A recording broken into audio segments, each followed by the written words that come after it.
outcries continue over the death of George Floyd. Last night, people protesting in Stop letting people talk you out of your power. How do we build a movement that allows us to respond to all the names that people don't know? People begin to think it's isolated. That's the problem. We're not angry enough. This is Life After the Impact, a podcast for impacted families by impacted families that focuses on what happens after the media, the lawyers, and the activists are gone. When the cameras are gone, people leave. We have to be there for each other. Impacted families are left to face the loss of a loved one to police-sponsored violence. We will focus on their continued fight for justice and how you can get involved. I tell families, fight. Everybody can do something, that you don't have to sit home and feel helpless and hopeless. We gotta stop allowing people to talk us out of our power. That's the main thing. Can't change overnight, but we gotta start somewhere. Might as well go ahead, start here. We didn't. Good evening. This is Life After the Impact. My name is Roxanne Johnson. My son's name is Jamal Bird. He was killed by DC Metropolitan Police October 1st in 2019. I have here with me my wonderful co-host, Latoya. Good evening. Hey, good evening, you guys. And once again, welcome back to Life After the Impact. My name is Latoya Benton, and I'm the mother of Xavier Hill. Xavier was killed January 9, 2021 at the age of 18 by 2 Virginia state troopers. Normally on our podcast, we talk about fatalities. And I think the culture has gotten to the setting of they only talk about, or I would say the highlight of things would be when people are brutalized by the police and someone's killed.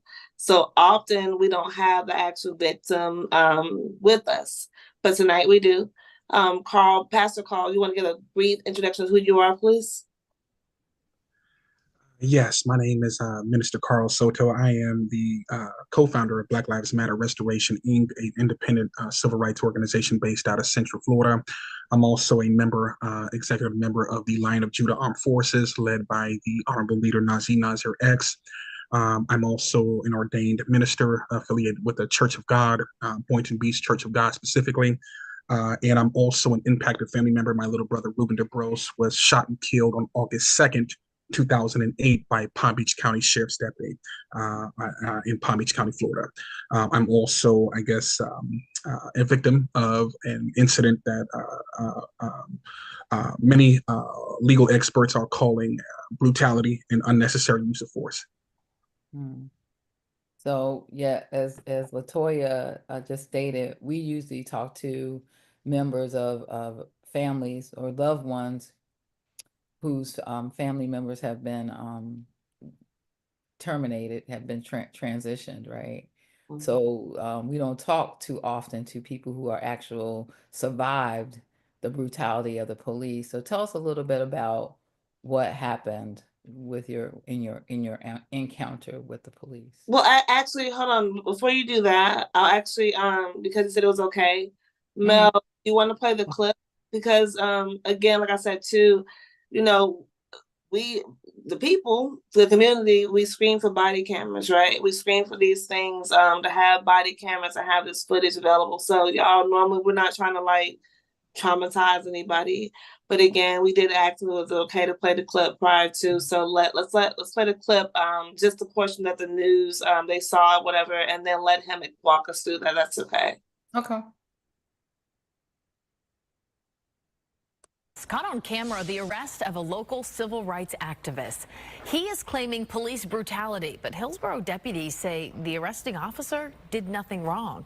Fox 13's Evan Axelbank is in our newsroom to explain how this all started and to show us the pretty shocking video, Evan. Allie, yeah, it all started over a relatively minor traffic violation. The deputy noticed that Carl Soto's license plate did not abide by Florida law, so he pulled him over, and it took only seconds for things to go haywire.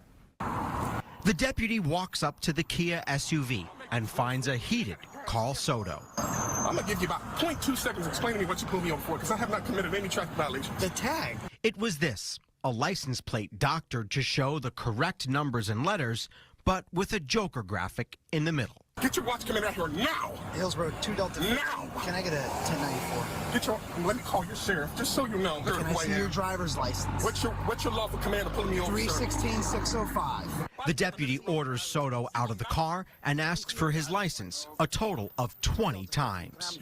You have no lawful reason to open this door. Driver's license now. You have no lawful reason to open this door. License Back now. the hell up now. Soto holds up his license but says You will not take it. that's when the deputy takes his taser out and orders him out of the car. He tells the deputy he has trouble standing because he just had back surgery. Your badge will be removed today. I never did anything unlawful to you. Have you lost your mind?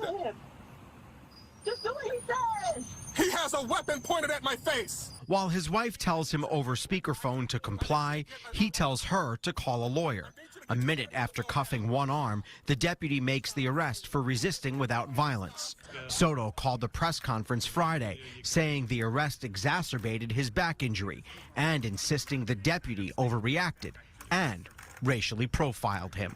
I was treated like a criminal and thrown on the ground in the middle of a street like I was a criminal over a license plate. I can't even see who's in the driver. But the deputy is heard on body cam saying he couldn't have known what race he was, given his back windows were tinted. Deputies also say they've reviewed the video and found nothing wrong with the stop, the way the deputy interacted, or with the manner of arrest. Not complying with lawful commands, not handing over his license, and just, it all could have been avoided. And that's what this didn't have to end this way, but it did because of Mr. Soto's actions. Soto told the deputy that he had been told by the DMV that his Joker license plate was legal, but the state does not produce legal license plates with comic book characters on them. Soto has promised to file a lawsuit. HCSO says they have no plans to change the employment status of the deputy who made the arrest. Soto faces a charge of resisting without violence and has pleaded not guilty. Allie. All right, Evan Axelbank in our newsroom tonight. Evan, thanks. All right, so Carl, Pastor, what do you want me to call you? Pastor Carl Soto, or what do you prefer? You can refer to me as Pastor Carl Soto. That's fine. Okay. So I kind of, when I was going through these different clips, right, I kept finding like the same thing over and over and over again. And the first thing I noticed was they first said the officer approached the angry, right? So, and what I thought was kind of weird was that as in the same way he said he didn't know if he was black because your window was tinted, right? How you know he was how would he know you're angry without him actually speaking to you? So, do you want to walk us through this incident that happened to you? Yes. This incident happened on August 29th, 2024. I was on my way to pick up two of my children from school. It was my first time driving in several weeks. I have had at that time, I've had two major back surgeries in the year of 2024, both of the spine. And I was, that particular day was my first day driving. My vehicle, which is a brand new vehicle that was purchased just a few months before, had not been driven in several weeks due to me not driving. Anyways, on that particular day, I made a left turn on a street called Hillsborough in Tampa, Florida, and I immediately noticed a ton of Hillsborough County Sheriff's deputies on both sides of the street. It was evident that they were doing traffic stings. Hillsborough County Sheriff's Office has a notorious history of randomly doing traffic stings in predominantly Black areas. They will look for reasons to pull people over. Some of them can be predatory, some of them can be lawful.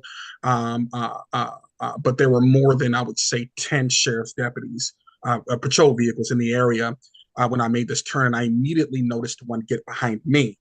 Now, I was driving at the time a 2024 Kia Carnival. That is a van. The license plate was a legal license plate that was purchased through the DMV. I have the receipts for that. And when he got behind me, I was annoyed because he was following me extremely closely. Had I would have tapped on the brakes, he probably would have hit my bumper. He was tailgating me. He followed me for about 3.5, 4 miles. And as he was following me, I was trying to figure out, what is he following me for? The worst thing you can do is panic when there's a deputy behind you. And when you know you have nothing to worry about, your vehicle is legal, your insurance is up to date, you know your license is fine. The last thing you're going to suspect is being pulled over for an alleged tag violation. So this deputy followed me for, again, approximately 4 miles, right before the end of the interstate, which would have been the road, which would have led onto the interstate, which would have been the end of his jurisdiction. That's when he finally decides to turn on his patrol cruiser lights. So now I am in and I pull over. I lower down my driver's side window even before he approaches me. And what that body camera doesn't show is his hand was clenched around his 9mm weapon. Now, that is not illegal for a law enforcement deputy to do. However, it's been used as an intimidation tactic by the Hillsborough County Sheriff's Office when they conduct these civil traffic stops. And it's become quite annoying to people of color, especially me. And so by the time he approached me, I did ask him, because I knew I did nothing wrong. I knew that I committed no traffic violations. I told him that I was going to give him 0.2 seconds to explain to me why he pulled me over. He then proceeds to tell me that it's my license plate. Now, I found two things wrong with this automatically. One, if he was really pulling me over for my license plate, he would have pulled me over right away. He would not have followed me for 4 miles, waiting for me to commit a traffic violation, because that's what he was really trying to do. He read my tag, he found that was legal, and he had nothing to pull me over for. So he was trying to find something to pull me over for, and he followed me for 4 miles before making the decision to make this traffic stop. If my tag was really unlawful, as he said it was, he would have pulled me over instantly, right? Or his patrol cruiser lights would have went on right away, not 4 miles down the road. So that's why I asked him to get his watch commander. Asking for a watch commander is not illegal. It's something that people that understand the law know to do when they realize that this could be a potentially illegal stop. And as soon as I asked for his watch commander, that's when he wanted to start screaming at me. Now, what that news article doesn't show is he gave 2 commands at the same time. One was get out of the car, and one was license. I could not get out of the car. I was I still use a walker to ambulate. I was trying to explain to him. And again, what they were doing was showing cut off portions of the body camera. I immediately say it again. They're like showing like redacted versions of things. Or like yes, they're not showing the thing all the way through, the body camera all the way through. I immediately made him aware, one, that I have a walker in the back seat, that I just had surgery and I could not stand on my own 2 feet. And then 2, I was asking for his watch commander because I knew that I did not feel like the traffic stop was legal. And there are thousands of people that drive around with similar design tags as mine, and they have not been pulled over. And I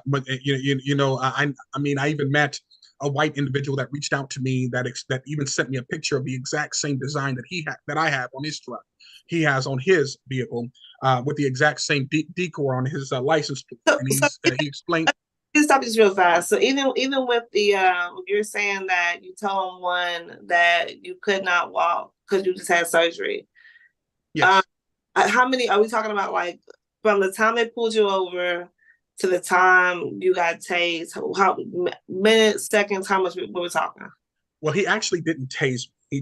He pulled it out. Oh. From the time that he threw me on the ground, I would say, according to what I was told by attorneys, it was 1 minute and 3 seconds from the time that he approached me to the time that he threw me on the ground. Was 1 minute and 3 seconds. So when you told him that you were not able to walk, they just didn't listen? He completely ignored it. And even when he was looking inside my vehicle, he made eye contact with the walker. When you look at the full body camera version that they did release, you can clearly see his eyes.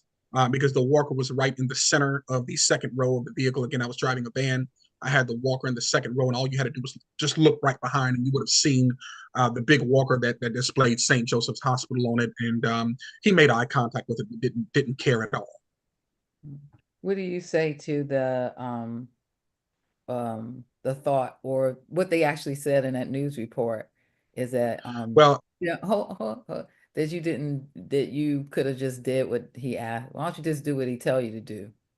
What do you say to that? Yeah. Well, what I can say is that my frustration was a little overboard. I should have been a little calmer when he approached me, but that does not deviate from the fact that this deputy had no lawful reason to put his hands on me, nor is there any statute that gives him the authority to.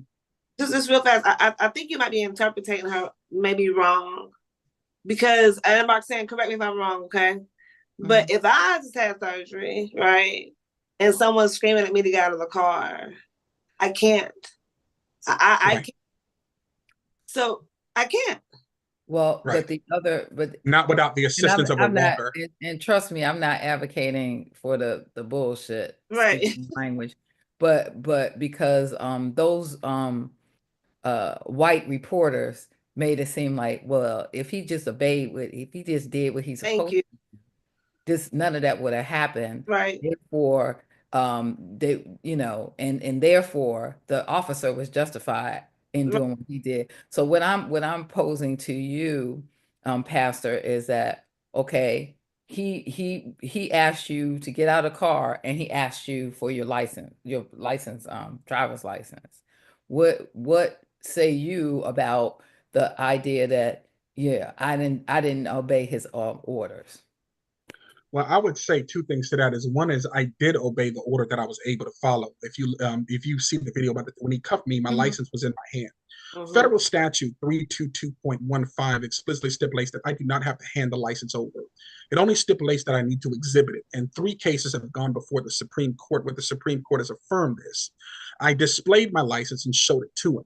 He wanted to be nasty and he reached for my wrist and even as the license was in my hand, if you look at the video, he had already made a decision. Yeah, I saw it in your hand in the video. Yes, he had already made the decision that he was going to escalate this to violence because maybe his feelings were hurt that I was raising my voice out of frustration when I asked for his watch commander. I think he already made up in his mind that he wanted this to escalate, and he found whatever legal wiggle room or way to escalate this. I do believe had I would have been white, I do not believe this would have happened. And I still do believe that I was definitely profiled. Again, I was frustrated already because he followed me for 4 miles. And then he says that he was pulling me over for the tag. Again, a common sense would tell you if you're a law enforcement officer and you see a tag, you're not going to follow them for 4 or 5 miles and wait for them or wait 4 or 5 miles before you pull them over. You're going to immediately activate your patrol cruiser lights. It's like this. If you're a law enforcement officer and you see somebody run a stop sign, are you going to wait 5 miles or 4 miles before you activate your patrol cruiser lights? Or are you going to immediately conduct a traffic stop as soon as you see the alleged violation? Well, I mean, like you said earlier, though, you know, it's almost like routine for them to try to add on more things. Correct. Even in my son's case, the same thing with Xavier's case. They said they stopped him for some other bogus thing on his tape, whatever, but it was something else. So I think they use it as a tactic, once again, like you just said, to validate the harassment. Right. And something that's not mentioned that I do think would be useful is I am a firearms instructor. I did have a firearm in the vehicle, but Grace was on the opposite side of the vehicle. This is, again, a legally owned firearm, which is why if you look at the video or look at the full video, my hand stayed in plain view the entire time. After this officer got me in custody, when his little buddies arrived, he made the unfounded allegation that I was reaching for something. The only time I reached was for my license as he instructed me to reach, and he saw the wallet. Even legal team that I have hired to assist me with moving forward with legal litigation over the excessive use of force and ADA violations, they were able to see that he made the unfounded allegation. Not only of that, but then a second officer also made the unfounded allegation that they smelled something indicating as if they smelled drugs. And I have not smoked or done drugs, nor have I ever tested positive for any kind of illegal substance or narcotic. And it was evident that even after I was in custody, they would continue to profile and look for a reason. They were trying to figure out what to charge me with. They had me in the back seat for over 3 hours. Pastor, you don't have to defend yourself on here. We're not judge or jury, and neither is the police, right? No, I understand. When they said if you would have just do what they say, that smacks of what George Floyd, with the people were telling George Floyd. Just do it. Just disobey him. Obey him. And he ended up unalive, right? Yes. The second part of that is that, there's a lot of things, violations, right? That they could just take up, just like they send you if you go through a traffic a camera and you driving over the speed limit, they send you a picture in the mail with the fine, right? Right. If your license plate is not suspended, take a picture of it and send me a citation in the mail. You don't need to you don't need to have an interaction with me. That was my point of asking you these questions. But understood. But more importantly, there are things that people get stopped for, these minor things like having a air freshener on their rear view mirror, and they end up dead. And they end up dead. So I think the importance of this interaction is to show our people who listen to us regularly that it's just not the people who don't make it through the interaction, but how the people who are treated and actually survive the interaction with the police. Yes. I'm not sure if you're aware, but the same department agency that was involved with my arrest on this past Saturday, they pulled over another brother, a man of color, on Saturday for the very same thing. They said his tag was obstructed. This was in a black area. And within a minute of pulling this gentleman over, that gentleman actually succumbed. He lost his life. He was shot and killed. Hillsborough County Sheriff's Office claimed that the gentleman, first they said he pointed a weapon at them. Now they're saying he brandished a weapon. His family has gone public to acknowledge that he, like me, he also had a concealed carry permit, and the weapon was lawful. And the 47-second body camera footage that the Hillsborough County Sheriff has released does not show what they're saying. So this proves. Oh, I'm sorry. You didn't tell us his name. I'm trying to. Well, they have not released his name. They're saying that they have not been able to notify next of kin. They blurred his face out in the body cam, but you can see his skin color. They're saying that as of this morning, anyway. That now that could have changed tonight, but this happened on Saturday. And for several days, they were saying that they could not release the victim's identity because they have not notified next of kin. But they did release a 45-second clip, body camera footage of the incident, and all it shows is, because it was dark, it shows them approaching him. It shows them asking him out of the car. It shows him getting out the car, but it does not show anything of what they're saying anyway. The body camera footage looks extremely blurry, and then you can just hear the shots go off. Okay. I has to kind of like register what he's saying. So, like I said again, before we even started this interview, I pointed out to you guys that oftentimes, well, I would say out of everyone we've spoken with in the last 2 years, we've only had two. Well, and the other person we interviewed, we haven't even aired the tape for that one yet. But he's only been the second person, I would say Carl's been the second person who we've spoken with who has actually been alive, right? Yeah, survived the police brutality encounter. So now he's telling us again, the incident occurred to him, the same department just killed somebody in the same similar incident to his on this past Saturday. That's important because a lot of times when we go to file for lawsuits or for cases, we say we can't find cases. We have to be vigilant in the community to kind of like know what's going on. It's not even kind of like, it's to know what's going on in order to put the two things hand in hand. Roxanne, that makes sense, right? Yeah. Yeah. So we're, because obviously this police officer is still on the police force down there in Tampa, Florida. Yes. Right? So what has transpired after the event? What happened? Well, the Hillsborough County Sheriff's Office had came forward just acknowledging that they found no wrongdoing on his part for the criminal charges. They were. I did accept I shouldn't have, but I did accept a plea in the case where the charge was reduced.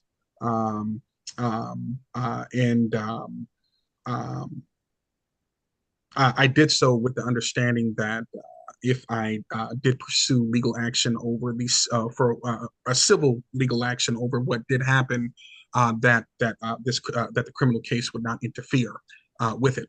I do plan to take legal action against the deputy. I was able to verify with counsel that a law enforcement officer is required to adhere to the federal what's called ADA regulations. If you're unfamiliar with that, that is for disabled or people with disabilities that may have ambulation disabilities.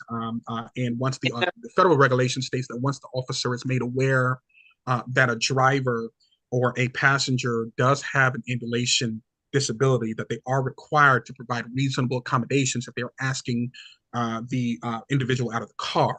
Well, I asked you earlier when you first said to him that you can't walk. Oftentimes we say they're here to so mostly protect and serve or whatever. if you're doing your job thoroughly and someone is handicapped, you're not allowed to throw them onto the ground. You know, Right. acknowledge that. When it happened on, yes, ma'am. When it happened on August 29th, I spent the night in the jail. I was released around 4 o'clock the next morning. Um, gracefully, I was able to get up and walk, but I noticed again, I had just had a second surgery less than 2 weeks prior on my spine. And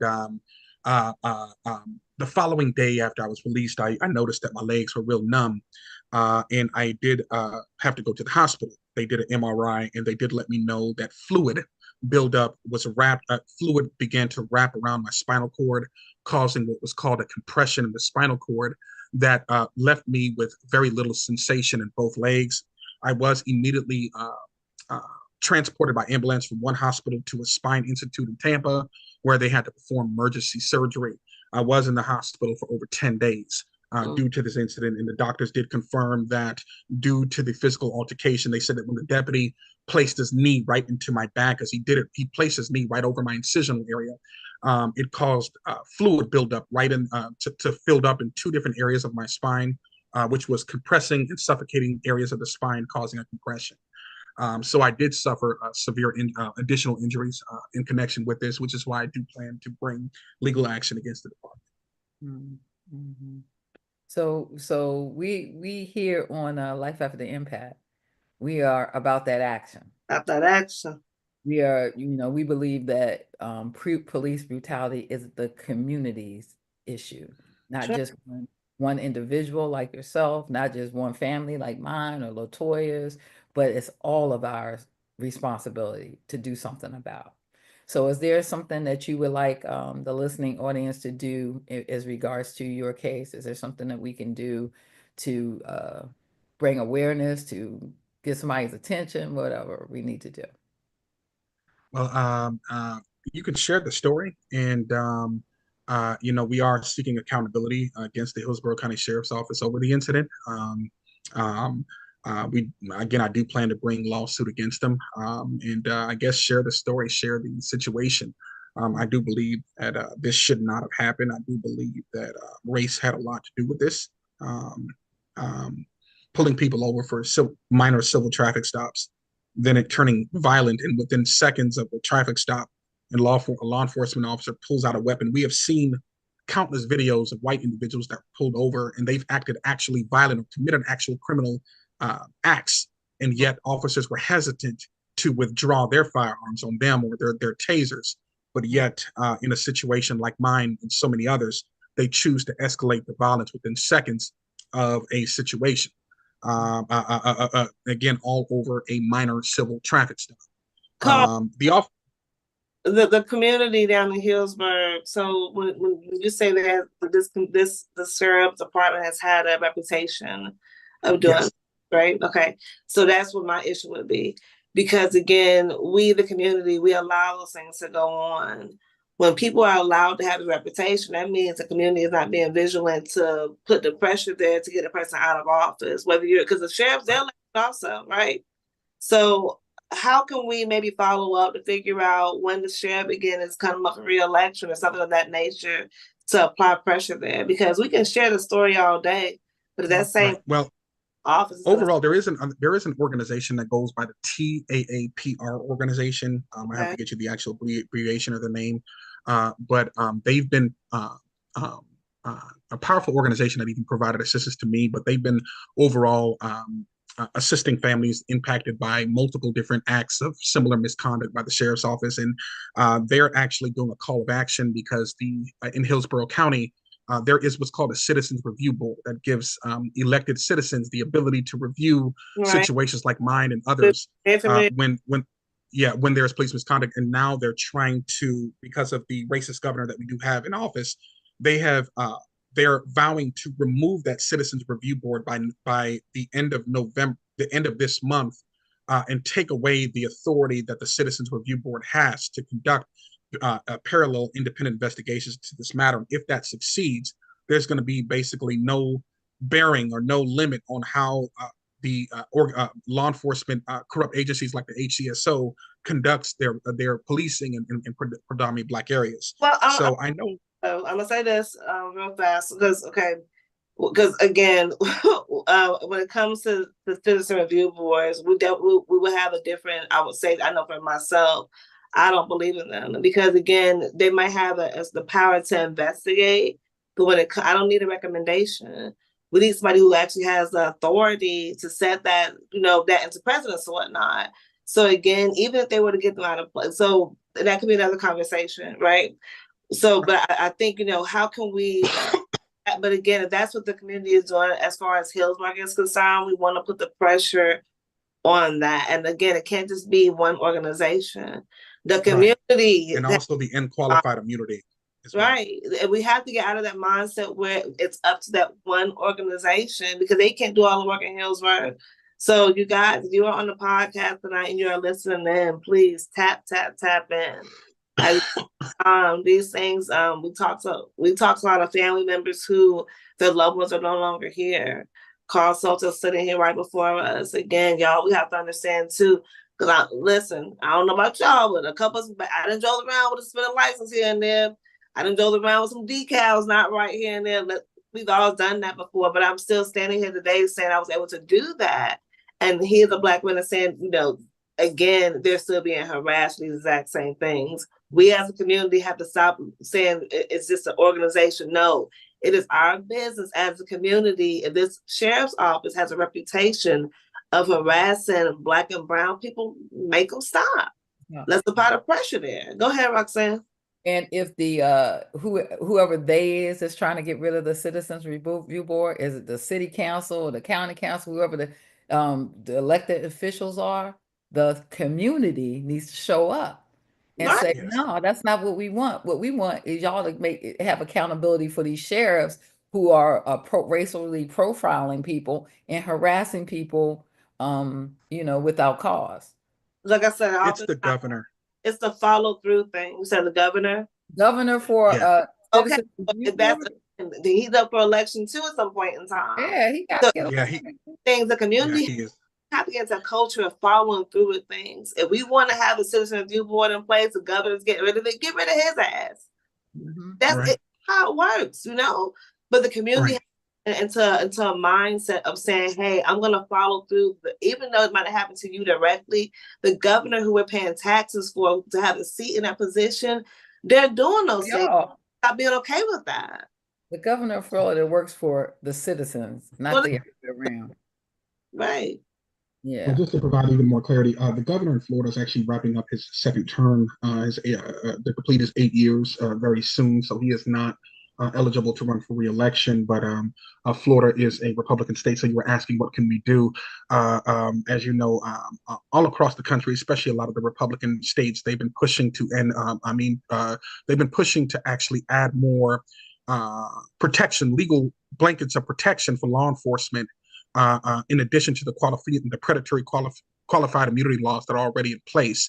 That would actually enable them to do another George Floyd. So how do we make a difference? In addition to boots on the ground, we have to get familiar with the law and find out how we can challenge it, how we can contact the right elected officials that we elected into office to get them to understand that these qualified immunity laws are devastatingly impacting families all over the country, let alone the state of Florida. And we have to put an end to this qualified immunity in the state of Florida. There have been so many families, individuals who are living, some who are not, that have been where their situations have been turned upside down in addition to the predatory behavior by law enforcement, but the blanket of protection pursuant to the current qualified immunity laws that have given law enforcement officers the ability to conduct this type of predatory behavior in predominantly Black areas. So we have to come together as a force and come together and be consistent with pushing for an end to qualified immunity and again, stay consistent with. Yeah, just to clarify one quick thing, qualified immunity is not a law, it's a doctrine. It's a doctrine, correct. It's a doctrine that has been used over and over again to ensure that those who commit harm to community are not accountable. Sorry. Correct. Yeah. Right. All right, you guys. So just real fast here, Roxanne, you want to lead us into our Absolutely. So we have a couple call to actions. We got like 3 of them, right? One in Indianapolis. Mel, can you put the information up for us, please? Oh, okay. This one, the first one, okay. yeah. This one's here in my town of Bowie, Maryland. There's going to be a hearing on December the 6th in Upper Marlboro, Maryland, for this police officer for attempted murder because he shot at a stranded motorist. Now, he, thank goodness, didn't hit the motorist, but his stray bullets were fired and endangering and could have potentially killed the stranded motorist and another motorist who has stopped to help the stranded motorist. So we're going to we want you to turn out up in Upper Marlboro on December the 6th at 10 a.m. to demand that he be arrested. He has never been arrested for this. And real fast too. Yeah, we said, yeah, I was gonna hit that part. Go ahead, Roxanne. I'm sorry. Yeah, and so he needs to be arrested, and we need to stand up as a community and say this is not acceptable. That's what I was gonna say, because he is not in jail and he should be in jail. Right. They need to compare this case then to the case of Corey Jones, if you're familiar with that. Similar situation, stranded motorist, but that gracefully that officer was eventually charged and convicted. Yeah, we're hoping that that happens with him. The same thing, yeah. All right, Mel, you want to hit the next one? All right, course support for Jimmy Atchison. This is down in Atlanta, Georgia. Jimmy, this is for the family of Jimmy Atchison to seek justice in the criminal trial against Atlanta police officer Sung Kim. And he was indicted, and the court proceedings started today and go on through the 21st. If you're in the Atlanta area, please show up for court support, because a lot of injustice happens in empty courtrooms. So we want to start supporting those who are supporting as a community, because it's a community's concern to get these killer cops off the street. And I want to just add to you guys, Jimmy's dad, Mr. Jimmy, has not been in great health these last few days. So, any other time he'll be right there. I'm pretty sure he's been in court too as well, but I know he has not been feeling well. So please, not only keep him in your prayers, but as a community, please make sure you're showing up in court. That's important as a family as well. So please show up. Yes. All right, Mel, the next one. And then justice for Herman Whitfield III. This is in Indianapolis, Indiana. This is a 5-day trial for the killing of Herman Whitfield III. He was killed during a mental health crisis call. The police have been called out to assist with him having a mental health episode, and it ended with him being killed.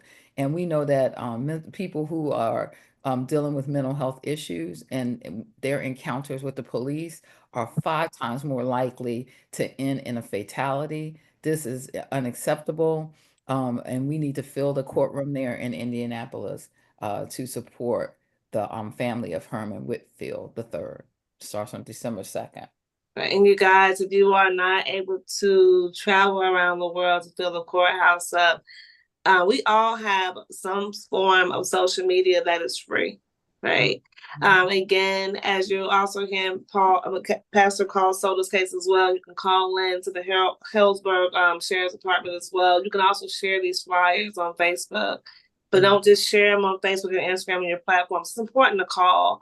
We have to get out of the culture of only doing things on social media and actually putting that work to the policy.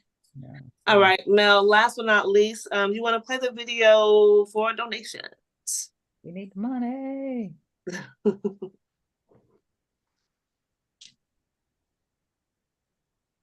Money.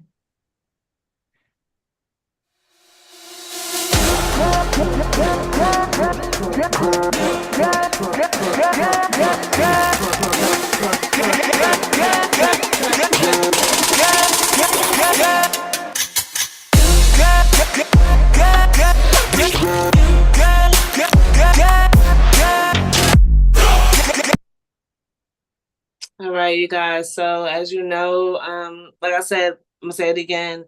The last 2 years, we've had a few podcasts, but all of them have mainly been geared. Well, the people who we've associated with or found and been in contact with have all been police fatalities. However, we're speaking with someone who has survived police brutality. But I also know too, he's not the only one that's out here like that. The problem is, though, is because research has to be done, time has to be done, dedicated just to systemic change. However, there has been this culture of people fund what they want to fund. We need to fund what the community needs. The community needs a form of reform. So you have the groups out here who are doing the work. You guys are asking donate. If you cannot donate, please share the flyers. And again, we're not saying share the flyers just for Life After the Impact. You're doing it for the generations of your family as well. Like saying, you want to tap in on that? That's right. And freedom is not free. And there's no magic. There's no magic to this. It requires hard work and funding. And so we're asking you during this season of giving to consider giving to Life After the Impact, where we are impacting changes that we want to see in our community by eliminating police brutality. Right. And as she just said, we're talking to Pastor Carl, who survived police brutality. But a lot of police brutalities end up in fatalities, and Right. that needs to stop. And last but not least, we want to hear from you guys. Yes. So we have generated a community survey. It'll be in the comment. The link in itself is going to be in the comments. We have an accent. It's actually here as well, right? We're going to also put on our page as well, because it's important to hear from the community. Again, the culture, we're trying to change the culture of versus speaking at people and speaking with people, because we are all part of the community. This is not a podcast based upon Xavier or Jamal or Carl. This is about the community. So again, we want to hear from the community. Please take 2 or 3 minutes, please, to fill the survey out. It's very important as far as research to us is concerned. And also, please, like I said again, make sure you do donate.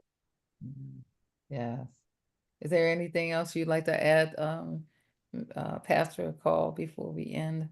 I want to say I appreciate you all giving me the opportunity to come on here and speak about what did happen with me. I really do appreciate the work that you all are doing, even after what you've been through, Ms. LaToya. My heart definitely goes out to you. I definitely can relate, and my prayer is that together, families like yours and mine, and families who've chosen to, instead of letting grief consume them, but channel that pain and turn it to use that pain and challenge it to help other families who are going through what our families are going through. My prayer is that you are able to succeed in leaving a powerful imprint and making a change in this country of what's and what's going on today with how police communicate. Police, how do police conduct their business in our communities? So I really do appreciate you, and my heart goes out to you, and I'm definitely inspired by your courage and your strength to continue pushing and fighting even after everything that you've been through. Absolutely. Thank you. And I know we didn't touch on your brother's case earlier, but I want to say again, too, I would say ditto, right? Because again, a lot of times, too, there has to be more folks of you. But there has been this culture of keep your head down, don't say nothing. And it's like, nah, we passed the slave times. I'm going to say what I need to say, right? So it's kind of like, a lot of people have this whole, I like to say, they like to say they're the big dogs. Now y'all be on the porch barking. We jumping in the yard, right? We come after every time. Ain't no more on the porch barking. We coming out on the yard and to the streets. So I applaud you as well, too, for sticking up for yourself. That's your emotion. Again, I can only imagine if your brother got killed by the police and then you go around and you get another traumatic experience for yourself as a Black man in this kind of climate. People have to understand that too. So again, I applaud you as well for speaking up and to continue to speak up. Yes. Yes.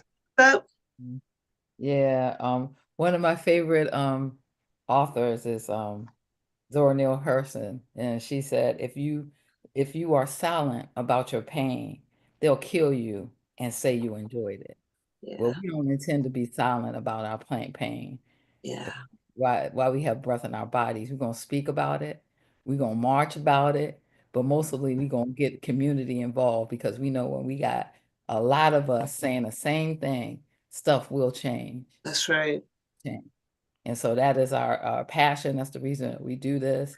Not because we like to talk about this particular subject, but because it's necessary for the survival of our community.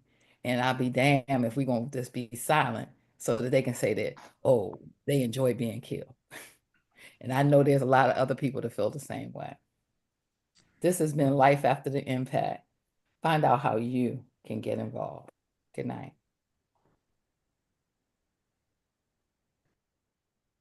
And as you were talking about them using the excuse that they fear for their life. Now, I don't know about nobody else, but when I was a kid, I've been chased by a dog before. You fear for your life. You see a dog chasing you, and their teeth growling and chasing you. I never stopped and turned and started chasing after the dog. You get right? I kept running, scared for my life. Yeah, so right. you say you scared for your life, you don't turn around and chase the person. Right. Come on. So that on the face of it is a bold-faced lie. We know that, again, we have divine on our side. We have divine power on our side. Truth us to the earth. I don't care how you try to hide it, how you try to mix it up and make it sound, remix it and try to make it sound plausible. Right. Lie will never hold water. That's what I've always been told. And so we're going to expose the truth of these things, and we're not stopping. I encourage everybody to develop a habit of being like the sun. Like the sun keep rising, we keep rising. Amen. Come on with it. But it's achievable. It's an achievable discipline.